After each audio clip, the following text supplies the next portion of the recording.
Hello दोस्तों, नमस्कार। चलिए हम लोग बात करते हैं। पहली चीज़ क्या बात करेंगे? पूर्वी जगत में भारत की स्थिति की बात की जा रही। ये 11th क्लास एनसीईआरटी के 11वीं क्लास की एनसीईआरटी की किताब से लिया गया है, ज्योग्राफी के, जिसमें आप देख सकते हैं। तो क्या बताया गया है? पूर्वी जगत में भारत की स्थिति, मतलब पूर्वी जगत की बात की गई। इसका मतलब जाहिर सी बात है, पूरब है तो पश्चिम भी होगा। तो पूर्वी जगत है तो पश्चिमी जगत भी है। पश्चिमी जगत में स्पेशली वो देश आते हैं जो यूरोपियन कंट्री है ना, मतलब यूरोपियन कॉन्टिनेंट के जो भी देश हैं वो सभी सभी किस में इंक्लूड किए जाते हैं? पश्चिमी जगत में इंक्लूड किए जाते हैं, ठीक है ना दोस्तों। और प्लस अमेरिका, अमेरिका भी किसका है?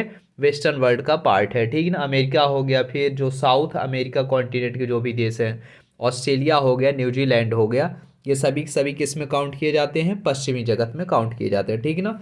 और वही बात करते हैं पूर्वी जगत में, तो पूर्वी जगत में एशिया और मिडिल ईस्ट के देश काउंट किए जाते हैं, ठीक है ना दोस्तों। तो चलिए देख लेते हैं भारत को। तो ये अपना भारत दिख रहा है, जिसमें भारत के 4 शहरों को दिखाया गया है: दिल्ली, मुंबई, कोलकाता, चेन्नई, ठीक ना। तो देखिए, अब इन सब से जुड़ने के लिए दो तरीके हैं। पहला क्या होगा? वायु मार्ग, और दूसरा क्या होगा? समुद्री मार्ग। इतना याद रखिएगा, वायु मार्ग और समुद्री मार्ग, ठीक है ना दोस्तों। तो यहाँ पे क्या होता है कि जो वायु मार्ग है वो ब्लैक लाइन से दिखाए गए हैं, ठीक है ना दोस्तों, इतना याद रख लीजिएगा। जिसमें आप देख सकते हैं ये जो सीरिया है, सीरिया के बाद क्या है? ये इराक का क्षेत्र है यहाँ पे, प्लस अगला क्या है यहाँ पे? ये कराची तो पता ही है पाकिस्तान का है। लेकिन इंडिया में क्या है? न्यू दिल्ली है, तो न्यू दिल्ली से जुड़ा रहा है। और प्लस कहाँ से? कोलकाता से, ठीक ना। और ये आपका मुंबई है यहाँ पे। मुंबई भारत के किस है ना, कौन से तट पे आता है? तो याद रखिएगा, ये पश्चिम का तट है, ठीक ना। क्यों? क्योंकि हमने बताया था क्या, ऊपर साइड क्या होता है? नॉर्थ होता है, नीचे साउथ होता है, और राइट साइड ये ईस्ट हो जाएगा। और वहीं जब बात करेंगे लेफ्ट साइड, तो क्या हो जाता है? वेस्ट पश्चिम हो जाता है। तो मुंबई किधर आता है? भारत का पश्चिमी तट क्या है? मुंबई है। और वहीं जब बात करते हैं पूर्वी तट में, आप देखेंगे तो कोलकाता दिखेगा और चेन्नई भी दिखेगा, पूर्वी तट के हिस्से में आएगा, ठीक है ना दोस्तों। इतना क्लियर रखिएगा। जबकि दिल्ली क्या है आपका? टोटल लैंड लॉक्ड है, ठीक है, इतना क्लियर रखिएगा। वहीं बात करते हैं जब समुद्री मार्ग की, तो समुद्री मार्ग देखिए किस किस से दिखा रहा है। तो ये मुंबई से ये वाला रूट जा रहा है, ठीक है ना। जो कि कहाँ से आ रहा है? लाल सागर है, ये स्वेज नहर होते हुए भूमध्य सागर से है ना, भूमध्य सागर, स्वेज नहर, फिर ये क्या हो जाएगा? रेड सी हो जाएगा, ठीक है ना दोस्तों। और ये पूरा कहाँ से हो गया है? ये मुंबई गया है। और दूसरा ये रूट देख सकते हैं, तो ये कहाँ है? श्रीलंका है ना, श्रीलंका के पोर्ट पे। फिर इसके बाद क्या क्या हुआ है? ये इस तरफ चला गया है, ठीक है ना। इतना क्लियर रखिएगा दोस्तों। और नेक्स्ट अगर आप यहाँ देखेंगे तो ये हिंद महासागर है।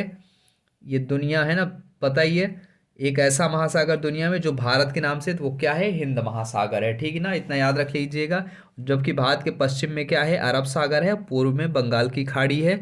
और यहीं आप देखेंगे बंगाल की खाड़ी में आपको क्या दिखेगा? अंडमान और निकोबार द्वीप समूह दिखेगा, जो कि भारत का ही पार्ट है, ठीक है। भारत का यूटी, यूनियन टेरिटरी में काउंट किया जाता है। यूनियन टेरिटरी मतलब केंद्र शासित प्रदेश में। हमने बताया है भारत में है ना, 8 कितने हैं केंद्र शासित प्रदेश? 8 हैं। और वहीं 28 राज्य हैं। और ये आप देख सकते हैं जो अगला है, ये क्या दिखाएगा? ये कोलकाता है ना, कोलकाता का हुगली पोर्ट है। कौन सा है? कोलकाता है ना, हुगली पोर्ट मिलेगा आपको। हुगली बंदरगाह, जो कि हुगली नदी पर है। और ये कहाँ पड़ता है? समुद्र तट के किनारे पे ही है। तो याद रख लीजिएगा, इसमें कोई वो नहीं है बड़ी बात, उसको याद रखना। और प्लस याद रखिएगा, हाँ, यहाँ पे एक लाइन दिखाई गई है जिसे कर्क रेखा बोलते हैं। और कर्क रेखा ये भारत से गुजरती है, ठीक है, इतना याद रख लीजिएगा इसको। भारत से गुजरती है कौन? कर्क रेखा। और इसे हम क्या बोलते हैं? 23.5 डिग्री नॉर्थ। क्या बोलते हैं? 23.5 डिग्री नॉर्थ, मतलब उत्तरी अक्षांश है ना, 23.5 डिग्री उत्तरी अक्षांश रेखा को कर्क रेखा कहा जाता है, जो कि भारत से गुजरती है। और इसी कर्क रेखा को माही नदी, कौन सी नदी दोस्तों? माही नदी 2 बार काटती है, ठीक है, इतना याद रख लीजिएगा। माही नदी कर्क रेखा को 2 बार काटती है।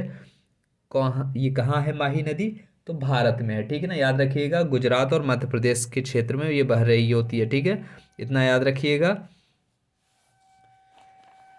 और यहाँ पे कुछ ऐसी चीज़ है जो बताई जा सकती हो, हाँ, यहाँ याद रखिएगा भूमध्य रेखा। भूमध्य रेखा को हम क्या बोलते हैं? 0 डिग्री, या विषुवत रेखा भी बोलते हैं, 0 डिग्री लैटिट्यूड बोलते हैं, ठीक है। इंग्लिश में अक्षांश को इंग्लिश में लैटिट्यूड कहा जाता है। तो भूमध्य रेखा 0 डिग्री है, जो जिसे हम क्या बोलते हैं?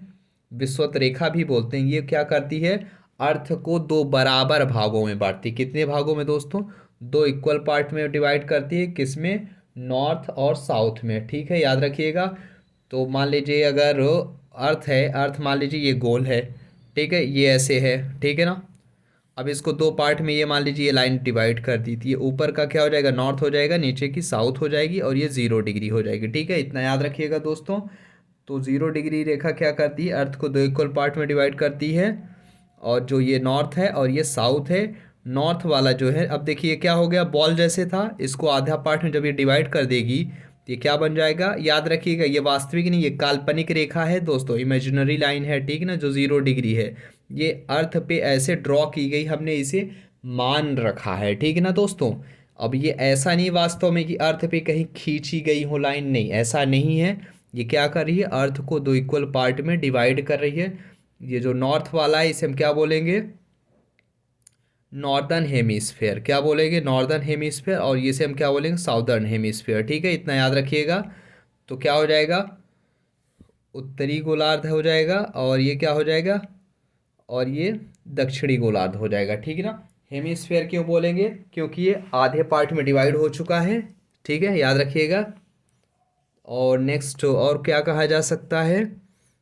और शायद बाकी आप देख सकते हैं, इसमें कुछ और बताने लायक है नहीं। इसमें जो बताया जा सके ये याद रखिएगा, ये जापान है जो कि एशिया का ही पार्ट है। फिलीपींस जिसकी कैपिटल मनीला है।